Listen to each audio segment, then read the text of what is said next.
Hey, happy Friday. Another 3 to grow. Again, the goal of 3 to grow, take 3 or 4 minutes, watch this, listen to this, however, and grow yourself as a person, grow yourself as a leader. Really just have one idea that I want to share with you and then a quote of the week.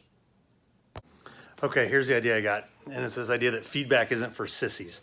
So I've, in the last week, had lots of conversations with people that have given feedback. Some have done it well, some have done it, some have done it, holy cow, you could do it way better.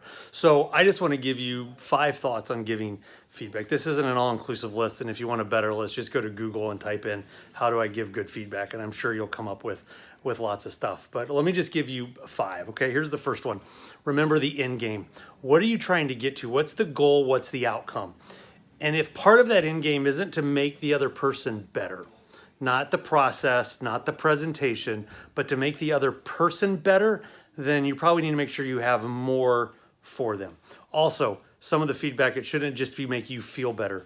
A lot of times we like to give feedback because we like to just feel better about, that really bugged me, so I just want to get it off your chest. So make sure you know what the end game is. That will help before you give the feedback. The second one is make it timely.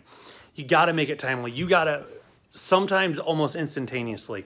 As you're making the notes, as you're seeing something, make sure that you do it timely. If you wait, especially if it's something that really bothers you and you wait, it's just going to stew and you're just going to get more and more upset about it. So that's the first 2, okay? So make sure you know the end game and make sure it's timely.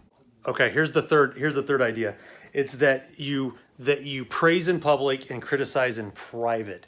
Make sure that you are paying attention to who's around you, who's listening, how thin are the walls, what's your tone of voice, and all of that. So make sure you do it in private, because if you give someone feedback, especially hard feedback, and you do it in a very public setting or even a semi-private setting, they're going to be looking around and it's really, really going to bother them. So make sure you sort of know your surroundings and that you're doing it in a private setting.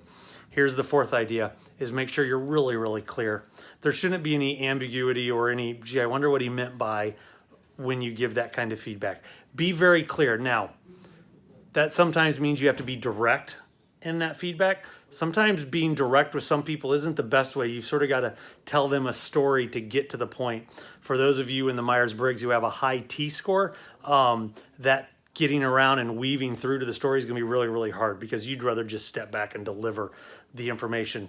But make sure you're very clear. Again, this goes back to the first point of having an end game in mind. If you're very, very clear, that's going to help solidify that end game that you're going after. And then here's the last one.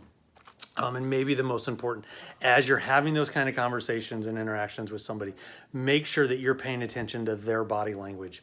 What are their nonverbals telling you about the feedback you're giving? If they're completely closed off, you can probably rest assured it's not getting through to them, that they already in their mind have 100 reasons why you're probably wrong or why you just don't know. So just make sure that you're paying attention to their body language. Pay attention to their nonverbals, because it will give you insight on how to adjust your approach. Maybe increase your tone of voice, maybe lower your tone of voice. But if you're not paying attention to how they're receiving it, then it really doesn't matter, because then it's just going to feel good for you to get it off your chest.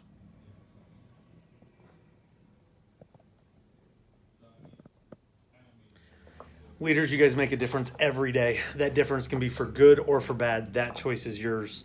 For those of you who are working so hard to have positive impacts and influence with your people, thank you. It really, really does make a difference. Don't forget, think differently, lead courageously, and live passionately. And have a great weekend.